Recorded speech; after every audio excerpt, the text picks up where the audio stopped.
Okay. Good morning, everyone. Good morning. Thank you for joining us at our session on women and equalities. I'm really pleased and proud to convene a really amazing panel led by our our key speaker, Annalise Dodds. And before we start with the panelists, I'd like to just intro Annalise. She's the Labour MP for Oxford East and is a Shadow Secretary of State for Women and Equalities, so quite apt for this session. She's also Chair of the Labour Party and chairs the Labour's National Policy Forum. She served as a member of the European Parliament from 2014 to 2017, and she's recently published a Fabian pamphlet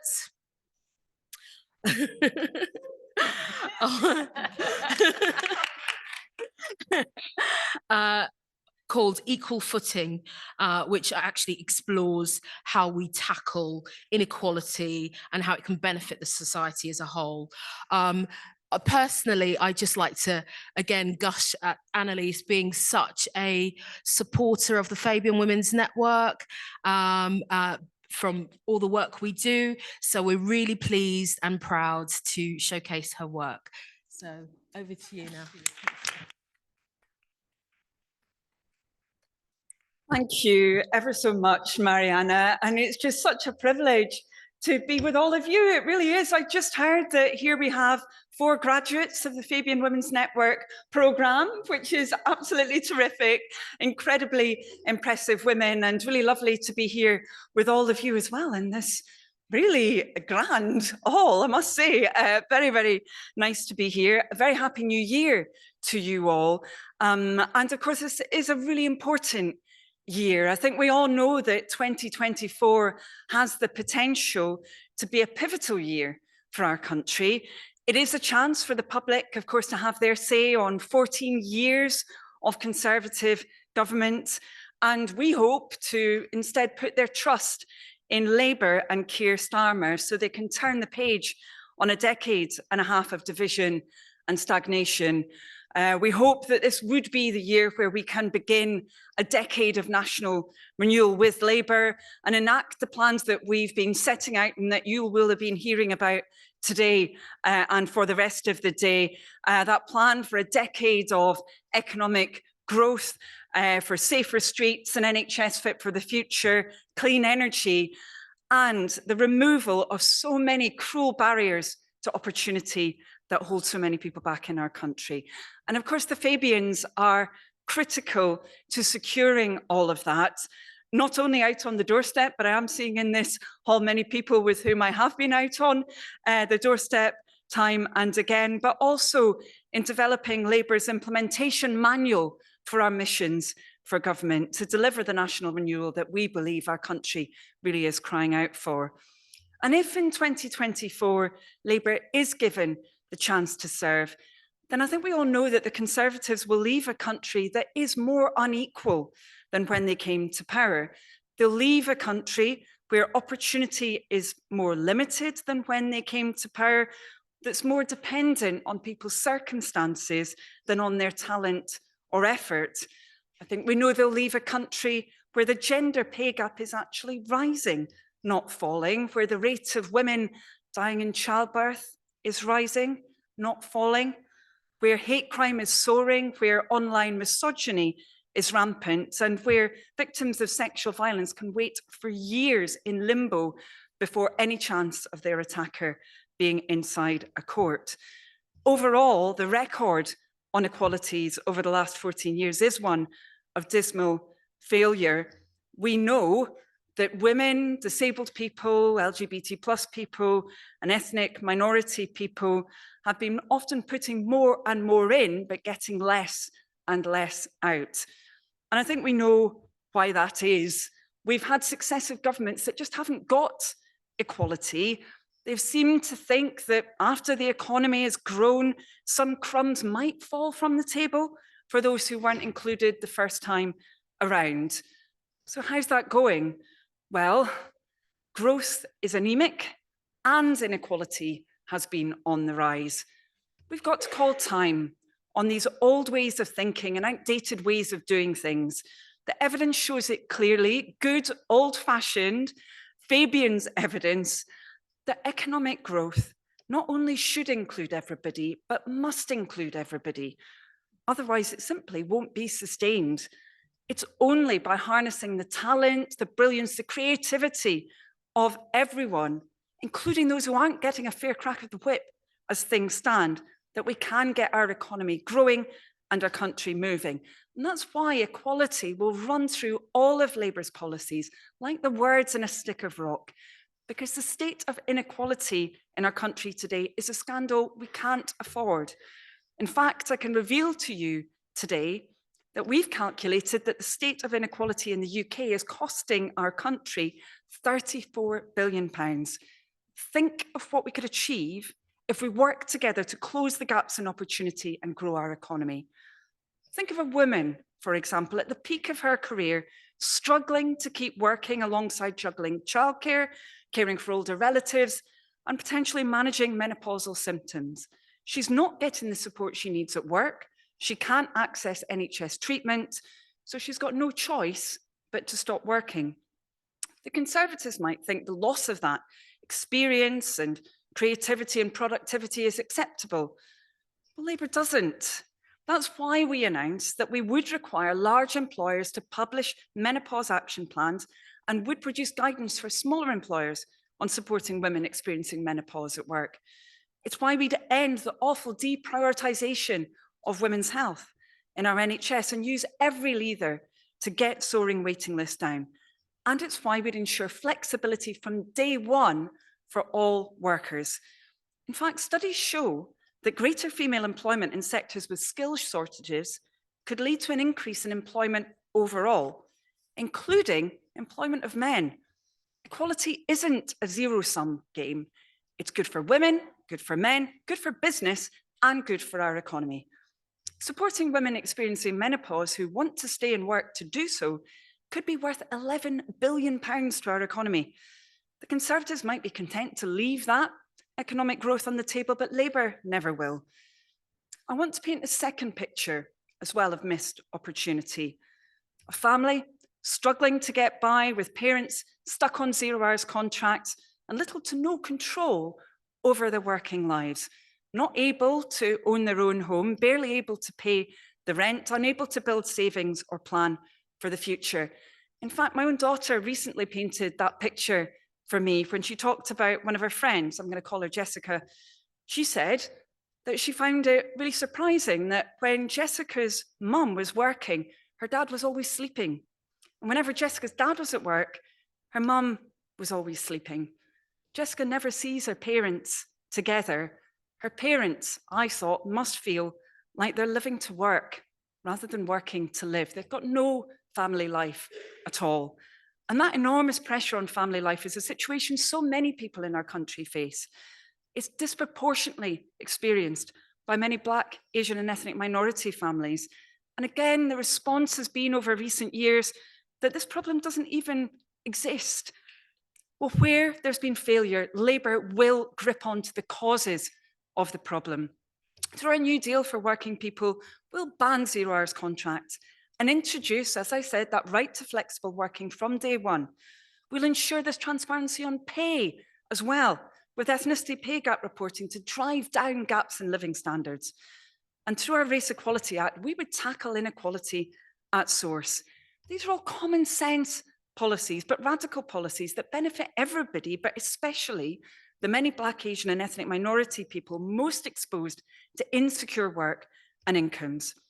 And if we're successful in closing the ethnicity employment gap, that could be worth over £20 billion to our economy.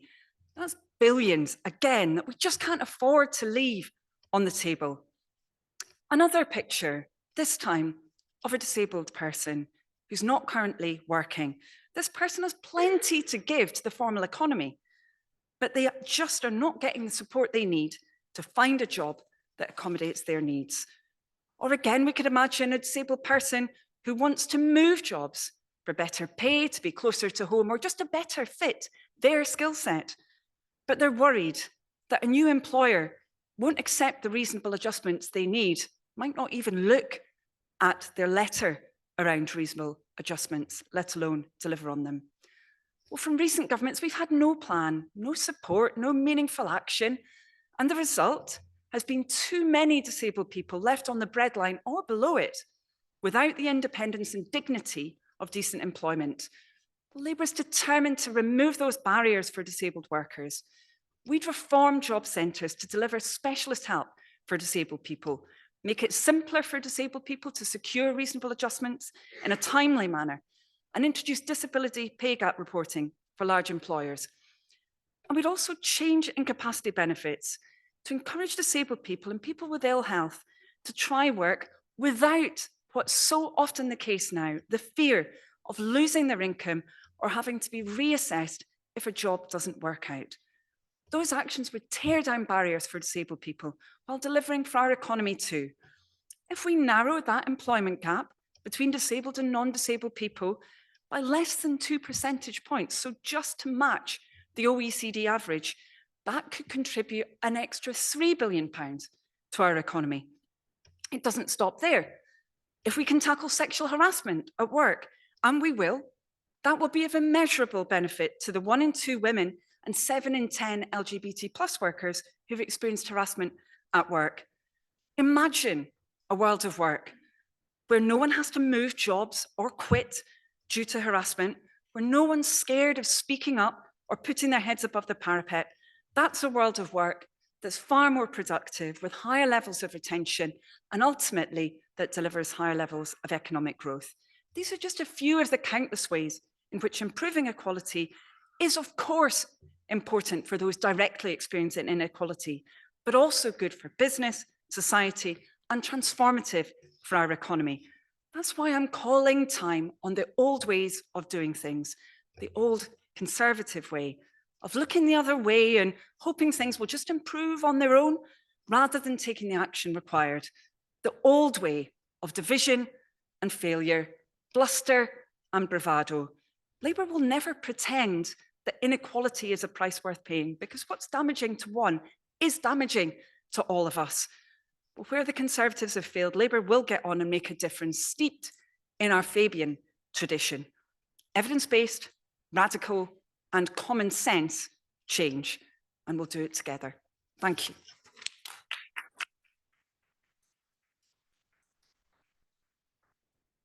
Thank you very much, Annalise. I'd certainly encourage people to get the pamphlet and read through it. It's really, you know, very little jargon, to the point, and really gives a flavour of what an incoming government would do.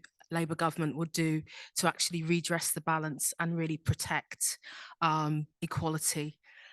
I'm now going to move to the panelists and just introduce everyone, and then hopefully they'll have some lovely words to actually add to Annalise's initial thoughts. First up, to the right of Annalise is Anya Sizer, who has had nearly 2 decades of work in the fertility sector.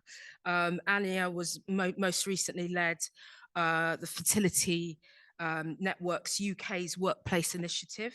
And with that, she actually took control of overseeing delivery of training and support to a wide variety of organisations and groups, from large internationals, hospital trusts, charities, SMEs, and her work within the sector has also included 7 years of overseeing patient care at the London Women's Clinic in Harley Street, as well as being author of the book Fertility Thinking and co-creator of 2 courses for people experiencing infertility. She's often in the media as a champion for the patient perspective on fertility issues, and is currently lobbying MPs.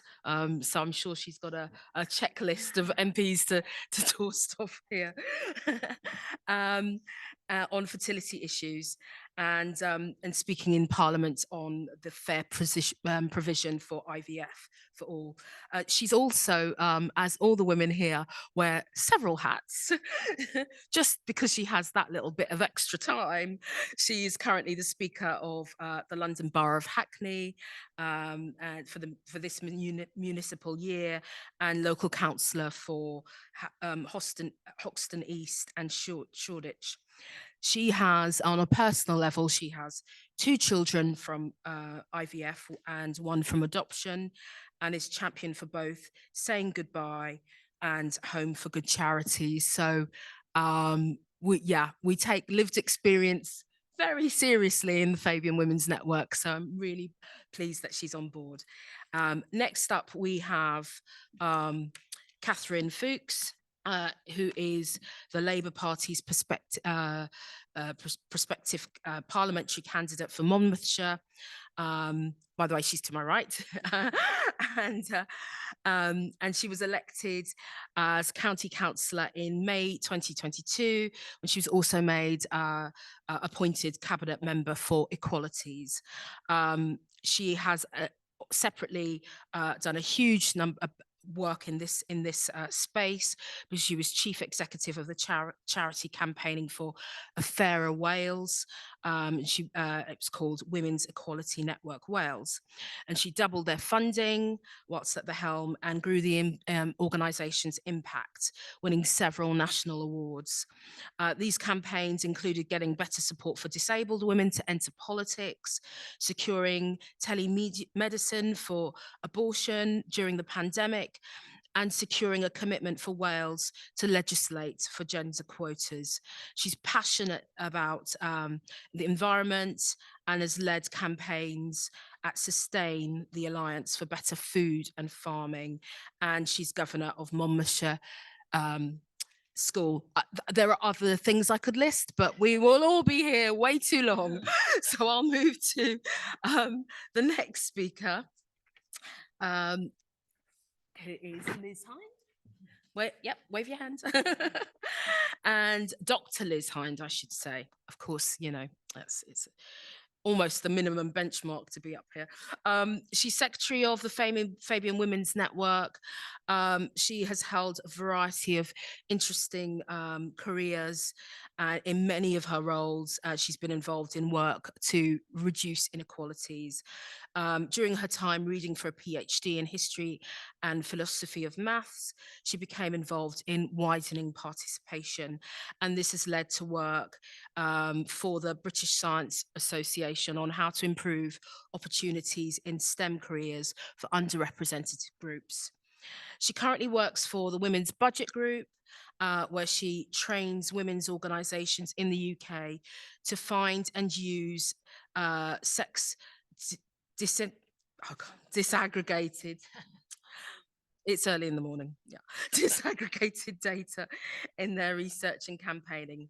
She's also part of the European research networks on gender responsive budgeting, which is a method of ensuring that the public spend reduces inequality.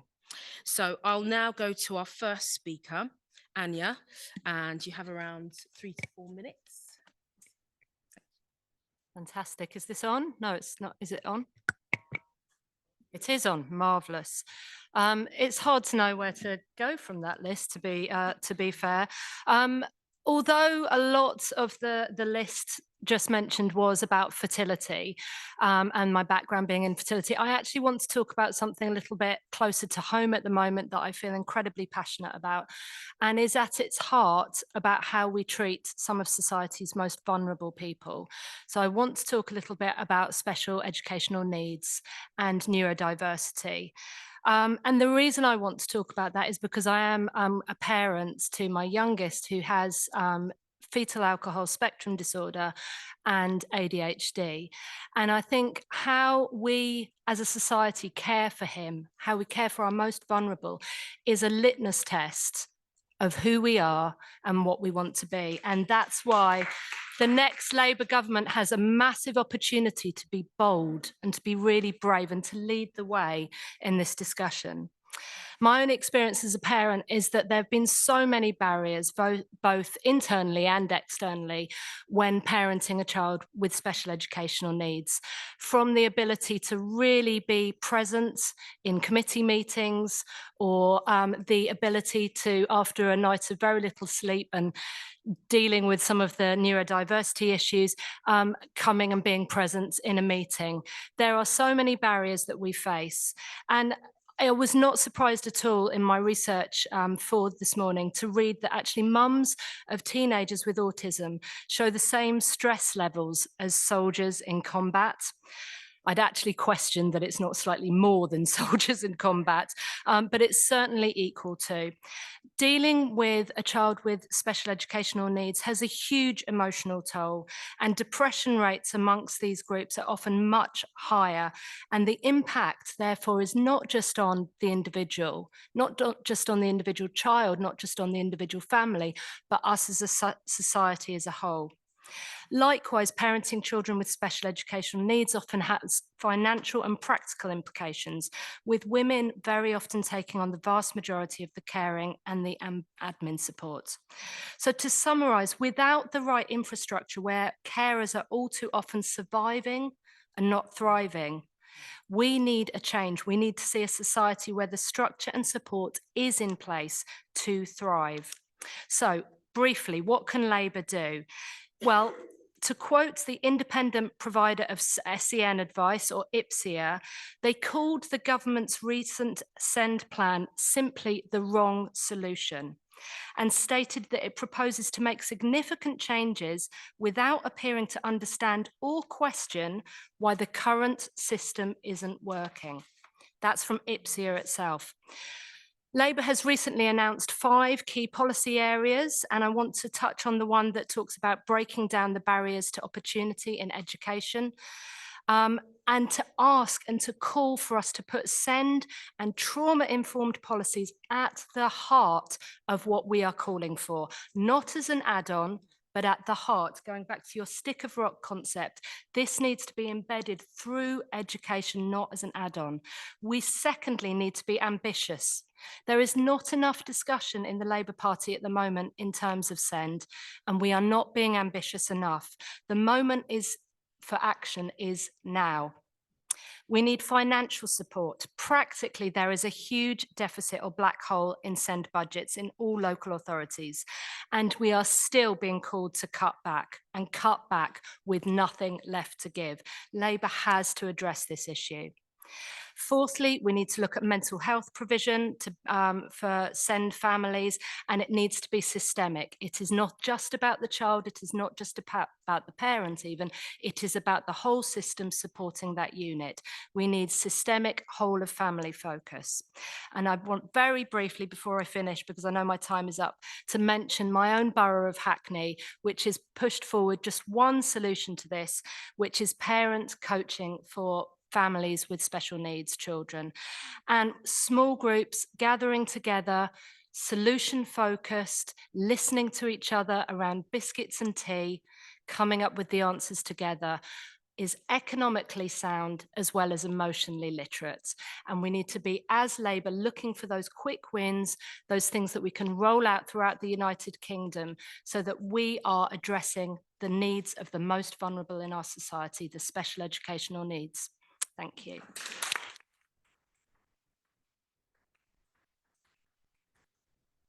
Next up, we have Catherine Fuchs. Thank you. Thank you so much. Thank you for the kind introduction, Mariana. And I really enjoyed Annalise, listening to your speech about what the next Labour government will do in power. And I want to start by saying I'm really thankful to the Fabian Women's Network, because if I hadn't seen in 2014 a newspaper article in The Observer about the programme and about how you could, if they wanted to get more women into politics, I don't think I'd be sat here now. So a huge thank you to the Fabian women, first of all. But I'm really proud to be a member of the Labour Party and to be part of the party that really championed equality so hugely, from Barbara Castle in 1970 with the Equal Pay Act to 2010 with Harriet Harman's Equality Act. It is so important. We we provided those 2 great leaps forward for women and equalities. And so I'm really excited to hear Annalise's thoughts around what Labour will do, and particularly the Race Equality Act, because I think that has the power to be our next transformative big leap forward. So it's really exciting. But I wanted to talk a bit about a really, really important issue that I believe can help transform equality for us all, and that is childcare. And we desperately need better childcare provision. And now I'm from Wales. I'm the candidate for Monmouthshire, and so obviously this area is devolved around childcare. But I was so disappointed during the pandemic, when Boris Johnson stood up and said, you know, post-pandemic, we must build, build, build. And my answer was no, we need to focus on investing in care, because women provide so much unpaid care, and they desperately need to be able to get back into the economy and to really provide that boost to the economy that we need. We need more women working. Now, women can't work if the childcare provision isn't there. And we need to do so much more. In Wales, we've got a great childcare offer, 30 hours a week for 3 and 4-year-olds. But we argue that we need to be giving childcare from the age of 1, because if you leave it too long after maternity leave, and women have already made the decisions, they've looked around, they see they can't afford care, they're going to come out of the workforce. So much harder to get back into the workforce without that. So I'm part of a campaign in Wales that is wanting to encourage all political parties to commit to 2.5% of GDP invested in childcare. And I think that's something really important that we could do. That would create over 2 million well-paid jobs, and it could increase the employment rate by 5%. So that's the first thing I wanted to say. The second thing I wanted to say was we must invest also in women's health inequality. And I'm just so pleased that Annalise dedicated a portion to her speech on that. And just to flag up, we've got a new Fabian's Wales pamphlet on women's health inequality that I've brought along with me today. One of the biggest barriers at the moment, one of the biggest problems, is the outcomes for Black maternal health. And we desperately need to work on that in both England and Wales. The third and final point I want to make, which is a subject really close to my heart, is around representation and leadership. We must aim for a 50-50 parliament. We must have a commitment for a 50-50 cabinet, a 50-50 parliamentary Labour Party. You know, in Wales back in 2003, we were the first legislature in the world to have a 50-50 parliament. That's now slipped back to 43%. Back here in Parliament, it's only 35% of Parliament in 2024 are women. It's just appalling. It's not good enough. And I would really like to see a further commitment to all women shortlists. We've got 44% of Labour candidates that have been selected so far are women. That's a stat that Labour Women's Network have put out there. So a big thank you to them. But there are some really quick wins that we could have from the next Labour government around ensuring that we have gender parity in Parliament. Wales, I was part of a campaign when I was at Women's Equality Network Wales called Diverse 50-50. And we were calling for gender quotas to be implemented legally, so that whatever party is in power, we will always see 50% of Parliament in the Senedd in Wales, or in Parliament here in the UK, as women. And I just think that's so important. So I'd love to hear Annalise's responses to those points afterwards.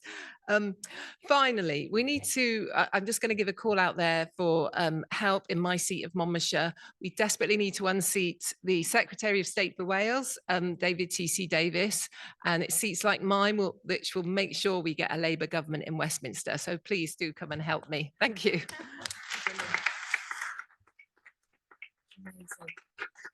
Amazing. Our final panelist, last but by no means least, is our fabulous Dr. Liz Hind. So over to you. Yeah, thank you, Mariana, and thank you, Annalise, for a really interesting pamphlet. My current work for the Women's Budget Group takes me internationally to attend conferences on gender responsive budgeting, which is a technique that's advocated by international agencies such as the UN, OECD, and Europe.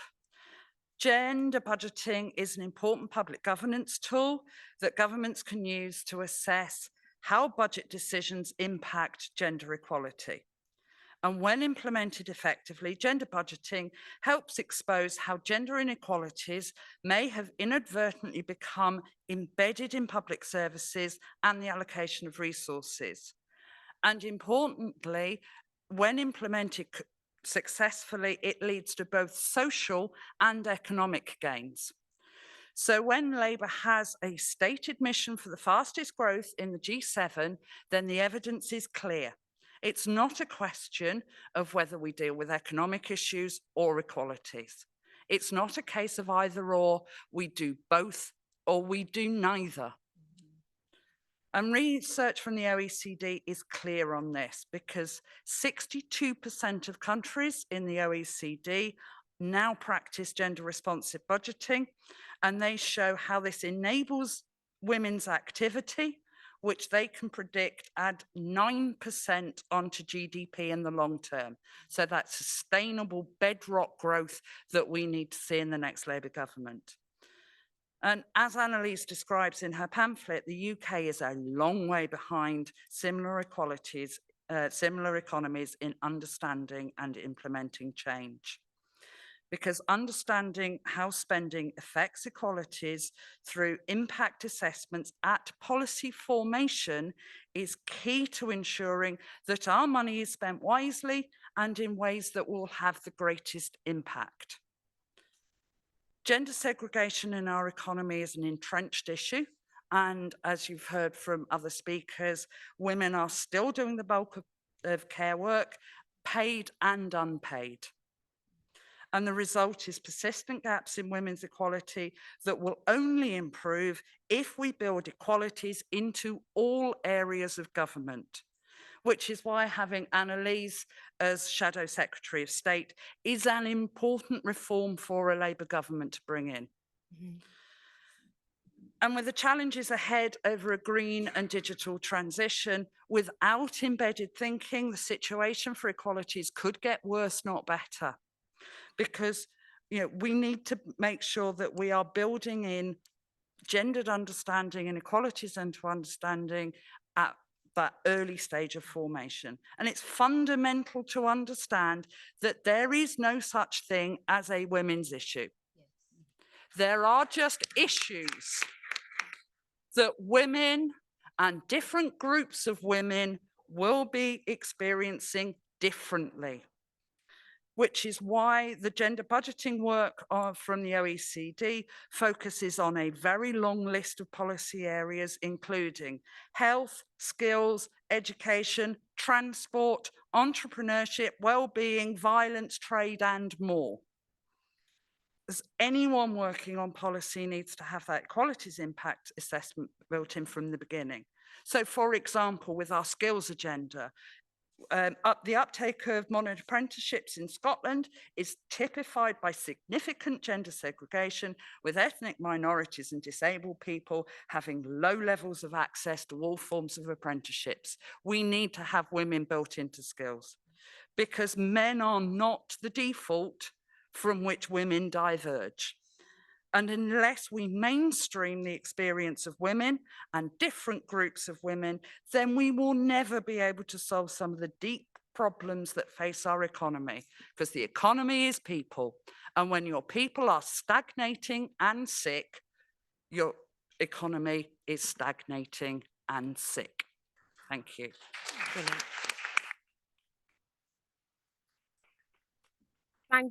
Thank you, everyone.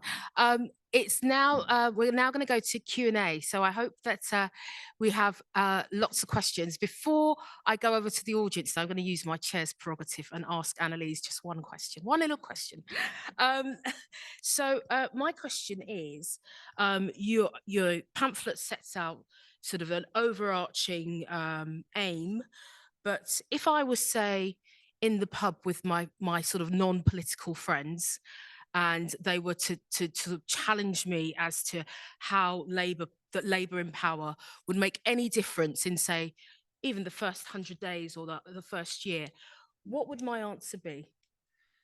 Yeah, I think that most people, I mean, I am a glass half full person anyway, but I think most people really understand the argument for these kinds of measures. I mean, I find this with children, but actually right across the life course, the idea that we wouldn't have an Equal Pay Act now, you know, that you could have the kind of situation that existed back then in the 60s and 70s in Dagenham, where, you know, women were paid far less than men despite doing work at the same skill level. That just seems unconscionable now.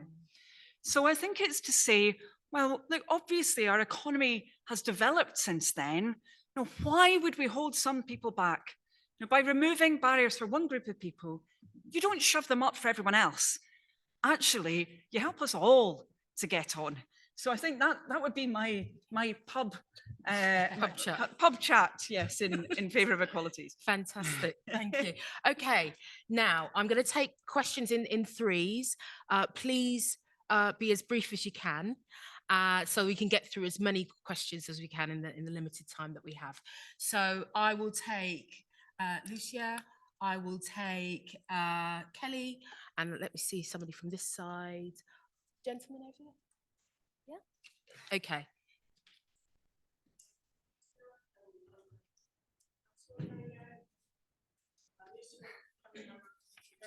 One second, there's a microphone coming over.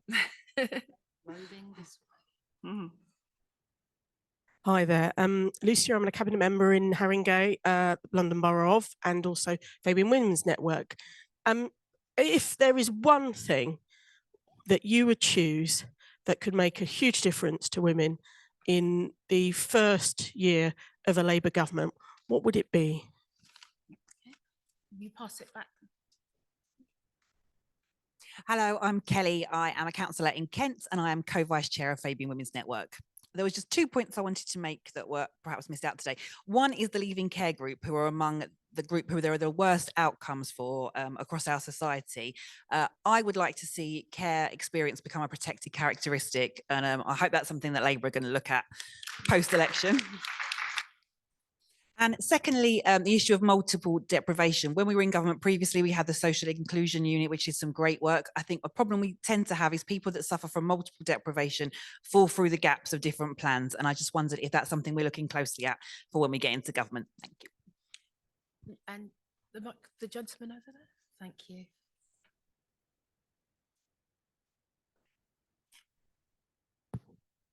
Hello, I'm James from Hastings. Just one sort of quick question. Do you think a good idea to sort of improve the lives of disabled people would be to include in procurement contracts clauses that say that you have to meet a certain standard in order to help disabled people? So the example that I think of is that a lot of train stations getting rid of their ticket officers, but there's no technology on the platform to help people that have, you know, issues with sight, hearing. So could we include on the sort of the next round of procurement contracts that you have to meet a minimum standard?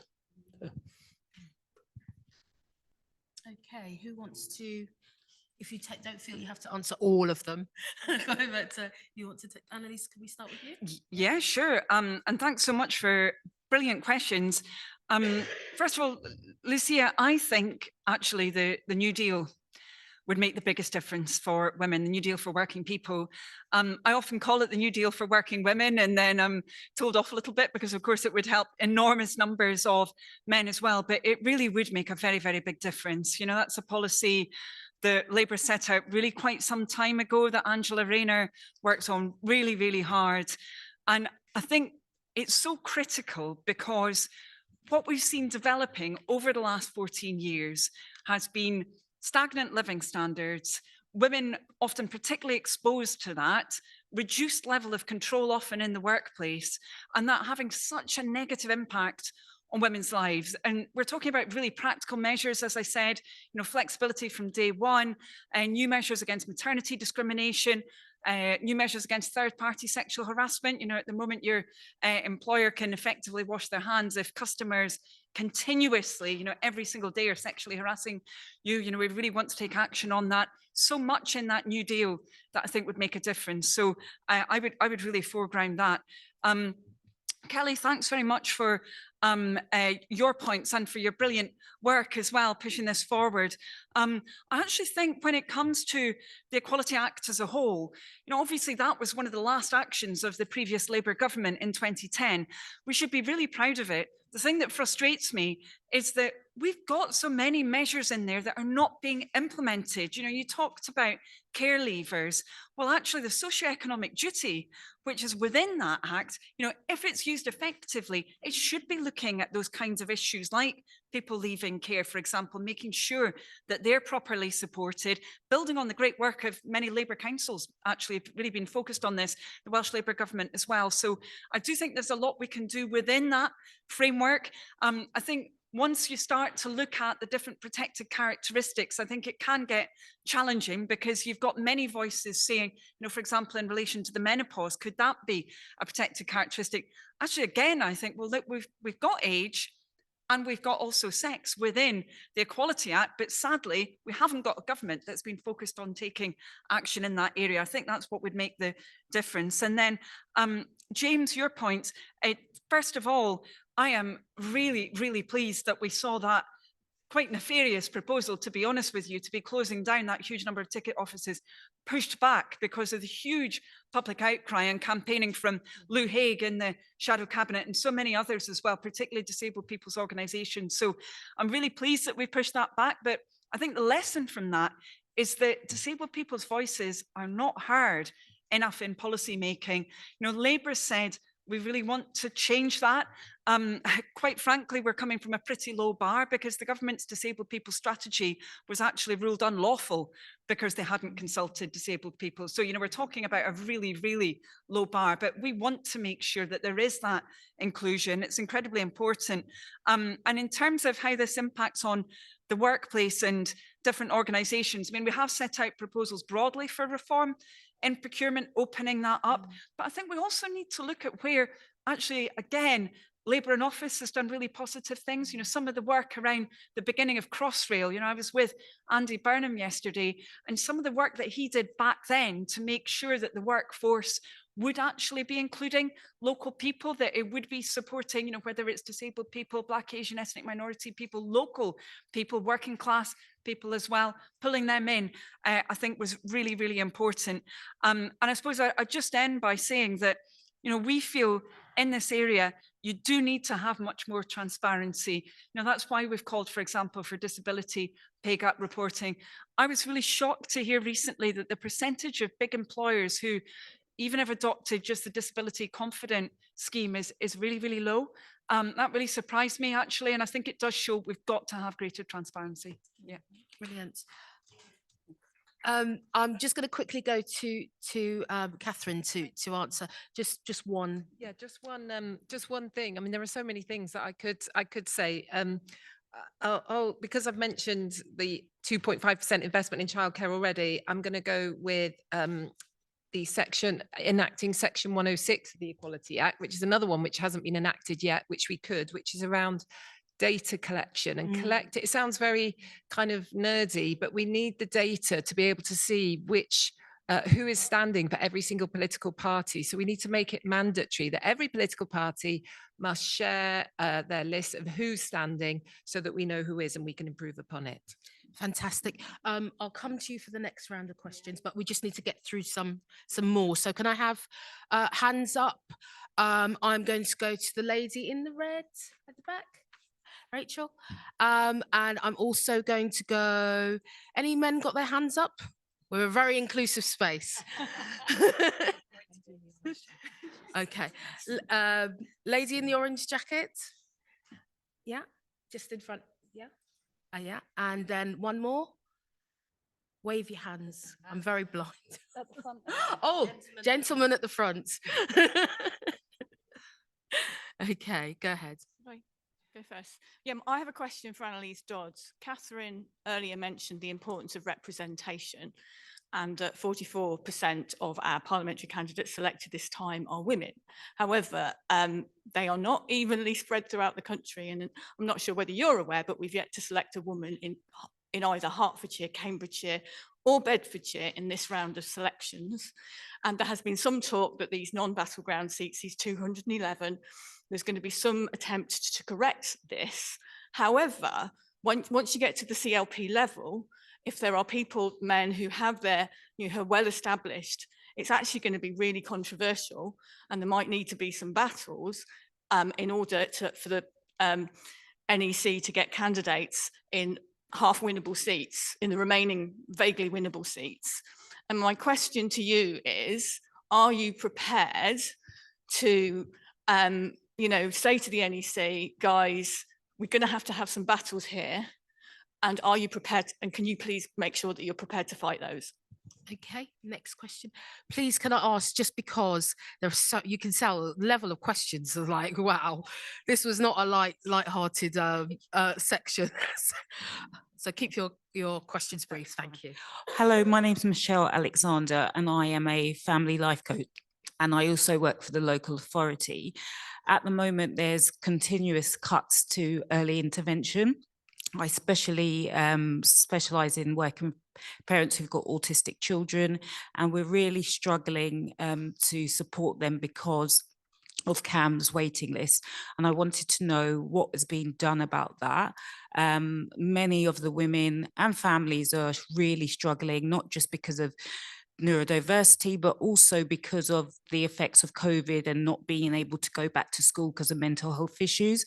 I really wanted to know what the drive is to fund services like myself. I actually own my own business because of the need is so high, and services have got maybe 3 years waiting list. I had one young person who would be 18 and discharged, and this is happening far too often. What are we going to do about it? Sorry. Thank you. And the gentleman in front.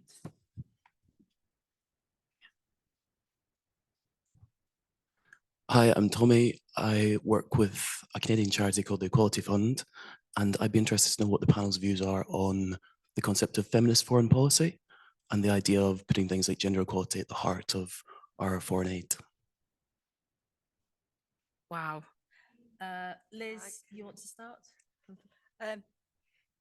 So in answer to some of the previous questions, I mean, we really need to remember what we were doing at the end of the last Labour government with, some of the duties that Annalise was talking about. I mean, at the end of the last Labour government was when I was working for the British Science Association, improving diversity in STEM careers and well-paid careers for women in disadvantaged groups. And then, of course, the funding got cut as soon as the coalition government comes in. Doesn't mean I can't remember the work that we were doing, and we could pick it up again after a 14-year hiatus. And there are always going to be groups of women that say, yes, but we've got something, a different issue. I always have to give a shout out to self-employed women, because we are not covered by gender pay gap reporting in any way whatsoever. Gender pay gaps in self-employment is about 40%. So, we're going to be asking you and knocking on your door, looking at the single enforcement body and having a champion on that can look at that. As per your question on feminist foreign policy, yes. We do a lot of work with the Women's Budget Group, looking at, the disproportionate impact of climate change on women's organisations. And that is something that, yes, it goes back to gender responsive budgeting and that equalities impact assessment, where we have got foreign aid spending. Yes, a lot of it needs to be spent on feminist foreign policy. And Anya, can I just ask you to briefly comment on one Absolutely. question? Well, it won't surprise you. Firstly, thank you for the work that you're doing. It's absolutely needed. And I'll refer back to the group that I attended yesterday in Hackney and the fact that we are flying the flag with that. The appalling reality is there's no money in the pot at the moment for special needs and for neurodiversity. We are so underfunded. It is so frustrating. And the new funding that has gone in is for buildings and rather than people like yourselves doing the good work on the ground. It's the wrong way round. So we have to be strategic and we have to think outside the box. And so I think things like yourself and the group that I attended yesterday, parent coaching, coming up with practical, easy tools to go home with, helping parents to feel empowered, meeting with other parents and knowing that you are not alone. These are things that we can be doing and we should be rolling out. It makes economic sense, it makes emotional sense. We need to be doing more projects like that. But at the same time, we have to be lobbying for change economically. There needs to be greater investment in special needs. But we also need to keep the focus, an intersectional focus on special needs as well. You know, special needs education disproportionately affects those from the global majority backgrounds. We have to keep those that focus clear in our minds when we're going forward with this. But we have to stop seeing special needs as the impoverished sister in the corner. We have to start elevating now and not just ignoring. Fantastic. Annalise, can I just ask, from one of the questions that came up in your role as obviously chair of the Labour Party, I think it's quite, it would be quite useful to hear your thoughts on selection and how it's affecting women in the party. Absolutely, and I'll try and be as brief as possible with all the other questions people want to ask. I mean, I think we know what works here. In order to drive that change, you need hard rules and you need culture to change as well. Obviously, Labour did change the hard rules. We put all women shortlists in place. And actually, for example, looking at Wales, my understanding is that Welsh Labour's representation is still very, very good. It's actually the other parties who haven't been good at delivering on that.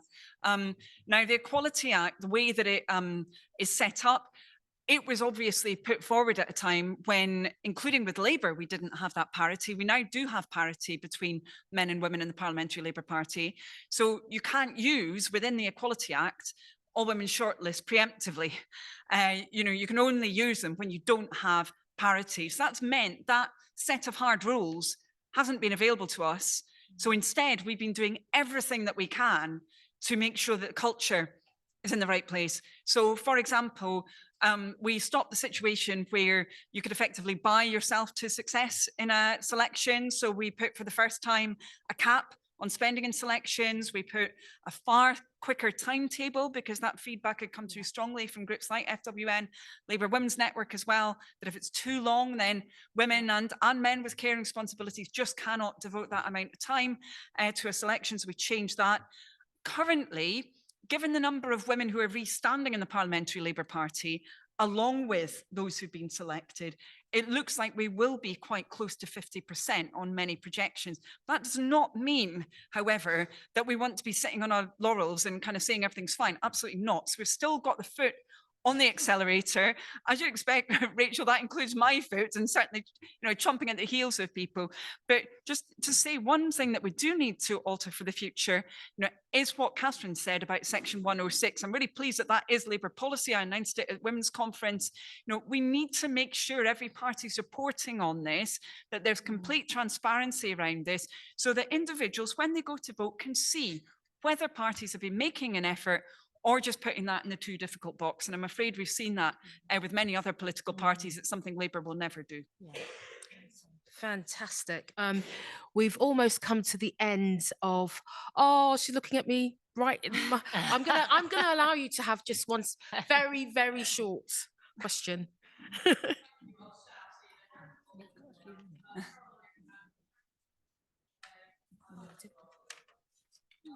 question I wanted to ask is a really short one, actually, and it picks up on something you said, which is, would you consider in government more structured engagement with some of the groups which we've all accepted are not getting the sort of attention they need under successive governments? So people with protected characteristics, there is no structured engagement, for example, with older people, with disabled people, and of course, we then end up with policy that's poorly informed. Thank you. Thank you. Okay, I'm going to just ask Annalise to respond briefly. Yeah, I will try and be really brief. And Caroline, thank you for what you did. So important. The legacy of that work continues even in these difficult times. And I think you're right. I think we've seen a very ad hoc approach. There are some government departments that are better on some of this. There are others that are miles behind. I think actually the Government Equalities Hub really can be doing a lot around this. There are a lot of brilliant people within that hub. I mean, there's fantastic civil servants, you know, across Whitehall. They need to have clear direction, support. They need to be backed. And we need to make sure, as I said before, that equalities are running right through every policy. And that means then having that engagement. So, you know, I think there's a lot that can be done that doesn't actually involve government spending. You know, it is really about getting these things right, thinking about people from the beginning rather than tacking them on at the end in terms of their situations. And we can achieve a huge amount together by doing that. Absolutely. Fantastic. I'm just going to ask for 1 minute sort of closing remarks by panelists, or if you don't feel you need to, if you've covered what you wanted. Yeah. Yeah. Okay. Do you want to say anything to the? Yeah. Go ahead. Do you want me to start, or is one of the other panelists No. starting? Great. Well, it's been a really interesting discussion. I really enjoyed that last question. Is so pertinent because I think in Wales, where we've already got a Labour government, things are so different. The way government engages with the third sector is incredible. I started my career working in England for charities, and then I went to Wales about 25 years ago, and the difference in terms of the access that you have to ministers, that they will really listen. We have what is called a partnership approach, and I really am so looking forward to things changing here in Westminster if we do and when we do get a Labour government in place, because absolutely we need to be working hand in hand with our third sector. So thank you. Yeah, really briefly. I mean, I couldn't agree more with that. Mariana mentioned the fact that I'm the chair of the National Policy Forum. Before that, I chaired the policy review for Keir, and the name of that policy review was Stronger Together.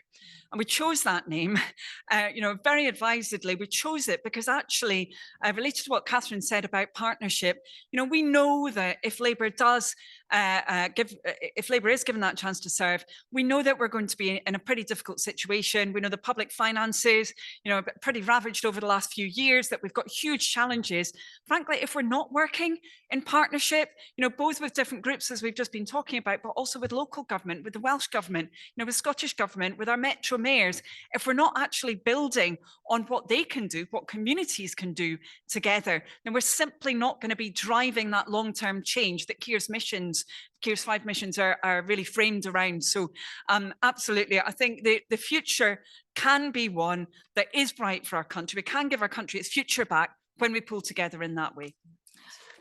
So closing, I would just like to, I didn't do an intro at the beginning. I'm chair of the Fabian Women's Network, but I wouldn't really be in this seat at this table if it wasn't for Christine Megson. I'd like to her to stand up and everybody stand up.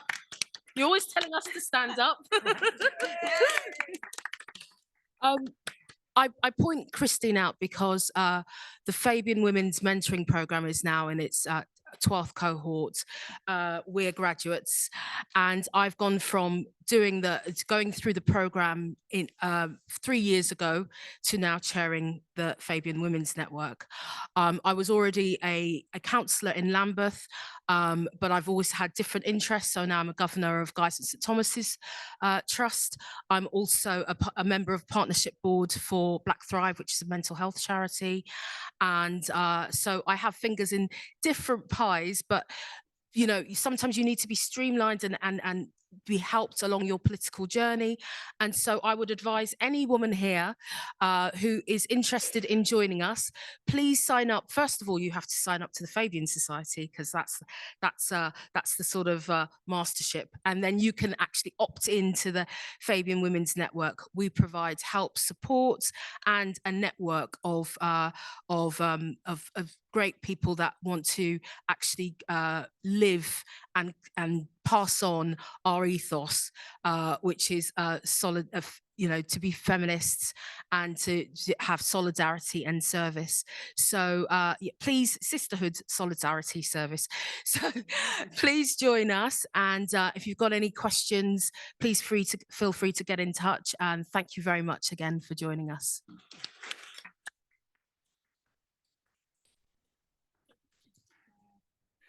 Really nice. That was